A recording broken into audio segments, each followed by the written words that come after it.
again, and I'll run it again. Okay, well, the next one then would be, would you prefer local control of education or state and federal? Local control. I'd love, in fact, a lot of the decisions came up with child obesity. Should we be pulling this food and that food out of the schools? You know, leave that to parents and the local school board. And I'm sure they'll handle it just fine. They're responsible people. We've got to, I think, get our parents, some of our parents, a little bit more activated and not expect our schools to be babysitters. They're not. And if the parents and the local school boards will work together, I think they'll be just fine. Another question that's come up in that regard is curriculum. I think that ought to also rest with the parents and the local school boards. Okay, is there anything else you would like to add, or do you have any questions for us? I think that at a state level, we have had an opportunity to really fix this problem, and we blew it. The reforms that we talked about didn't even get a chance to have that conversation. The taxes, the initiative, which to me is a directive of the people to the legislature of what you will do per their vote, those are instructions to us that I think were just totally blown off.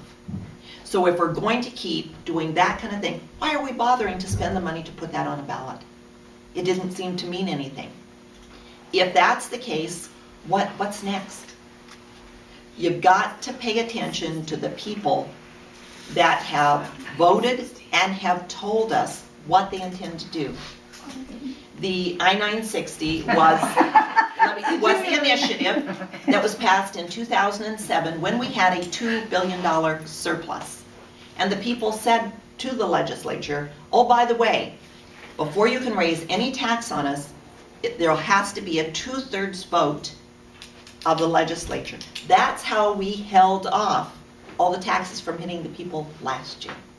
Well, since it didn't work and they saw what happened last year, that's why 960 was gutted, and that's why shortly after that 77 tax bills were in the wings and were passed, creating $800 million in taxes, the most taxes in any one year in the history of the state. Problem. You did not vote for to repeal 960. I not only didn't vote for it, I stood on the floor for the full 10 minutes allotted me and fought from that being repealed, as did all, or suspended is the word they use, I call it gutted, but all of the people on my side of the aisle did that. We were in, we fought with the microphone in hand for 10 consecutive hours. We knew we were going to lose it, but it was the only way we could get the word out to the press, we could get the word out to the people on what was going on at that floor. We did the same thing. I did the same thing on process, and I knew I was going to get gavelled, but the budget shows up 9:30 in the morning. It has to be read, reviewed, amended, and the amendment's on the bar by 2 o'clock that same day, and it's on the floor being voted on at 7:30 at night. We tried to get to where we have the 72 hours just to review it. That's law, and we've broken that. So the transparency, I signed on with Representative Barbara Bailey on 5 different transparency bills. Shouldn't that be a nonpartisan issue? We didn't get a hearing on any of them. We tried, didn't happen. When you have ghost bills, when you have a budget, and I stood up and went through the budget process, and as the speaker smiled at me, he slammed the gavel and he said, Representative Angel, you will speak to the content of the budget, not the process. Of which I replied, thank you, Mr. Speaker, and sat down. I got the word out, and I was hoping it would be picked up by TVW and would get out to our constituents, because often these bills were passed after midnight when the press had gone home.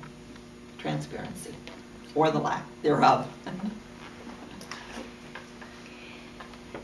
We have a form that we're going to give you to take home, because, as you have stated, you like to read everything. I do. And because this is a transparency issue, we would like you to take time to read it.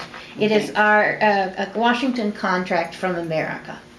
and we are asking all of the candidates to read and sign it. Now, this is the first cut of it. If you Okay. see anything on there that you think should be revised or changed, would you please let Jackie or one of the people Sure. here know that? Sure. But I we am will give familiar it to with you. it, but I haven't read it in entirety. Right, so. we will give it to you to read and sign as you will and return it. If you Okay. feel, Yes. if you agree Okay. with it. Yes.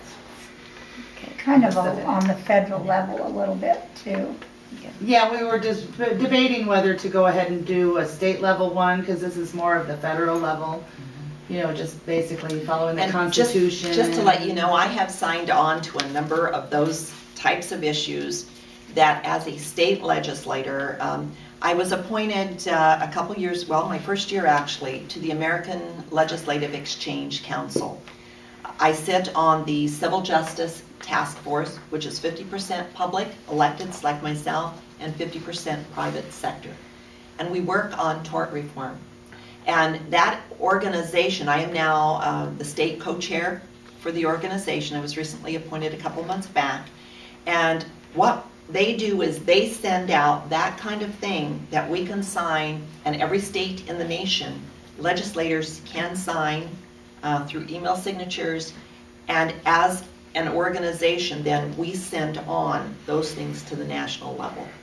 And I think it's a very effective organization. It's an organization I plan on being very active in. And it's doing that kind of thing, pulling people together that have similar values. And I would welcome you to go to their website and just see how their values are laid out. I think you'll see many common ones. Thank you. Well, thank You're you welcome. very much, Jan. You're welcome. Turn the